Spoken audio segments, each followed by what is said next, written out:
വചനയാത്ര ഉൽപ്പത്തി 47 അധ്യായം. യാക്കോബ് ഗോഷനിൽ.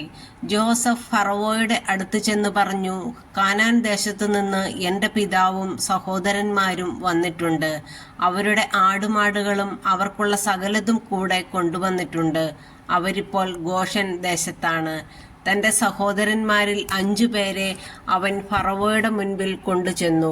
അവൻ്റെ സഹോദരന്മാരോട് ഫറവോ ചോദിച്ചു, നിങ്ങളുടെ തൊഴിൽ എന്താണ്?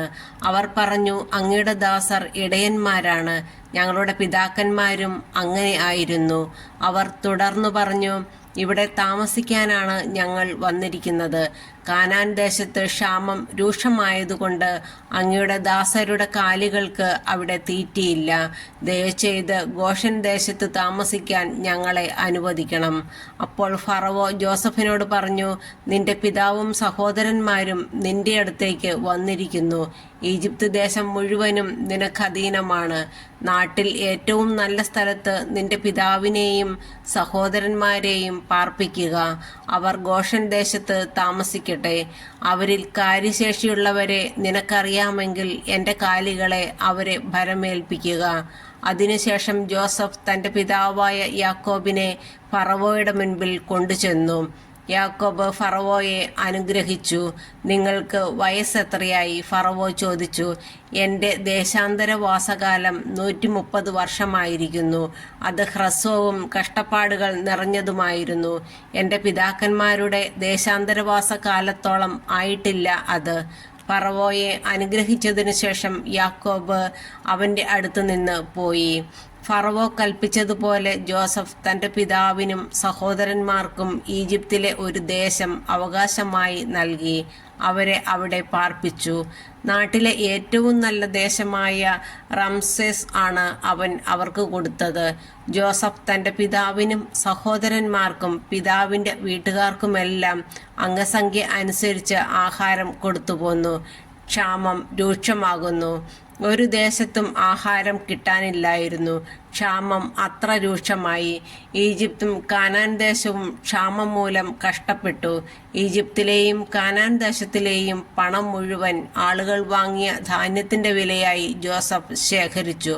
അത് ഫറവോയുടെ ഭവനത്തിലെത്തിച്ചു. ഈജിപ്തിലും കാനാനിലുമുള്ള പണമൊക്കെയും തീർന്നപ്പോൾ ഈജിപ്തുകാർ ജോസഫിൻ്റെ അടുത്ത് വന്നു പറഞ്ഞു, ഞങ്ങൾക്ക് ആഹാരം തരിക. അങ്ങയുടെ മുന്നിൽ കിടന്ന് ഞങ്ങൾ മരിക്കാൻ ഇടയാക്കരുത്. ഞങ്ങളുടെ പണമെല്ലാം തീർന്നുപോയി. ജോസഫ് പറഞ്ഞു, പണം തീർന്നെങ്കിൽ കന്നുകാലികളെ തരിക. കാലികൾക്ക് പകരമായി ഞാൻ ആഹാരം തരാം. തങ്ങളുടെ കന്നുകാലികളെ അവർ ജോസഫിൻ്റെ അടുത്ത് കൊണ്ടുവന്നു. കുതിരകൾക്കും ആടുമാടുകൾക്കും കഴുതകൾക്കും പകരമായി അവൻ അവർക്ക് ആഹാരം കൊടുത്തു. അവൻ അവരുടെ കന്നുകാലികൾക്കെല്ലാം പകരമായി അവർക്ക് 1 വർഷത്തേക്ക് ആഹാരം നൽകി. അടുത്ത വർഷം അവർ ജോസഫിൻ്റെ അടുത്ത് ചെന്ന് പറഞ്ഞു, പണം തീർന്ന കാര്യം യജമാനനിൽ നിന്ന് ഞങ്ങൾ ഒളിച്ചു വയ്ക്കുന്നില്ല. ഞങ്ങളുടെ കന്നുകാലികളും അങ്ങയുടേതായി. ഞങ്ങളുടെ ദേഹവും നിലവുമല്ലാതെ ഞങ്ങൾക്കിനി ഒന്നും ബാക്കിയില്ലെന്ന് അങ്ങയ്ക്ക് കാണാമല്ലോ. ഞങ്ങളും ഞങ്ങളുടെ നിലവും അങ്ങയുടെ കൺമുൻപിൽ നശിക്കാതിരിക്കാൻ ഞങ്ങളെയും നിലത്തെയും വാങ്ങി പകരം ഞങ്ങൾക്ക് ആഹാരം തരുക. ഞങ്ങളും നിലവും ഫറവോയ്ക്ക് അടിമകളായിരുന്നു കൊള്ളാം. ഞങ്ങൾ മരിച്ചു പോകാതിരിക്കാനും നിലം ശൂന്യമാകാതിരിക്കാനും വേണ്ടി ഞങ്ങൾക്ക് ധാന്യം നൽകുക. അതുകൊണ്ട് ജോസഫ് ഈജിപ്തിലെ നിലം മുഴുവൻ ഫറവോയ്ക്ക് വേണ്ടി വാങ്ങി. ക്ഷാമം വളരെ കഠിനമായി തീർന്നതിനാൽ ഈജിപ്തുകാരെല്ലാവരും തങ്ങളുടെ നിലം വിറ്റു. അങ്ങനെ നിലമെല്ലാം ഫറവോയുടേതായി. ഈജിപ്തിൻ്റെ ഒരറ്റം മുതൽ മറ്റേ അറ്റം വരെയുള്ള സകലരും അടിമകളായി. പുരോഹിതന്മാരുടെ നിലം മാത്രം അവൻ വാങ്ങിയില്ല. പുരോഹിതന്മാർക്ക് ഉപജീവനത്തിനായി ഫറവോ ഒരു വിഹിതം നിശ്ചയിച്ചിട്ടുണ്ടായിരുന്നു. അതിനാൽ അവർ തങ്ങളുടെ നിലം വിറ്റില്ല.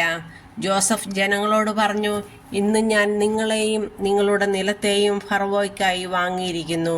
ഇതാ വിത്ത് കൊണ്ടുപോയി വിതച്ചുകൊള്ളുവിൻ. കൊയ്യുമ്പോൾ 1/5 ഫറവോയ്ക്ക് കൊടുക്കണം. 5-ൽ 4 നിങ്ങളുടേതായിരിക്കും.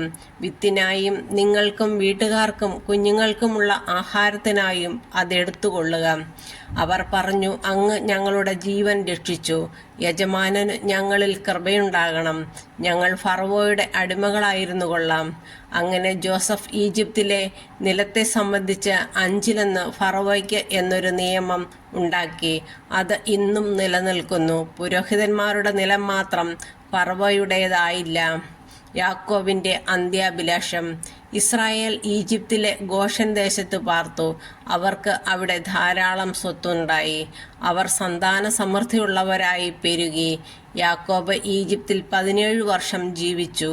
യാക്കോബിന്റെ ആയുഷ്കാലം 147 വർഷമായിരുന്നു. മരണസമയം അടുത്തപ്പോൾ ഇസ്രായേൽ ജോസഫിനെ വിളിച്ചു പറഞ്ഞു, നിനക്ക് എന്നിൽ പ്രീതിയുണ്ടെങ്കിൽ എന്നോട് വിശ്വസ്തമായും സത്യസന്ധമായും പ്രവർത്തിക്കാമെന്ന് എൻ്റെ തുടയ്ക്ക് കീഴെ കൈവച്ച് സത്യം ചെയ്യുക. എന്നെ ഈജിപ്തിൽ സംസ്കരിക്കരുത്. എനിക്ക് എൻ്റെ പിതാക്കന്മാരോടൊപ്പം വിശ്രമിക്കുന്നതിന് എന്നെ ഈജിപ്തിൽ നിന്ന് കൊണ്ടുപോയി അവരുടെ ശ്മശാനത്തിൽ അടക്കുക. ജോസഫ് സമ്മതിച്ചു. അങ്ങ് പറഞ്ഞതുപോലെ ഞാൻ ചെയ്യാം. എന്നോട് സത്യം ചെയ്യുക, അവൻ ആവശ്യപ്പെട്ടു. ജോസഫ് സത്യം ചെയ്തു. അപ്പോൾ ഇസ്രായേൽ കട്ടിൽ തലയ്ക്കൽ ശിരസ്സ് നമിച്ചു.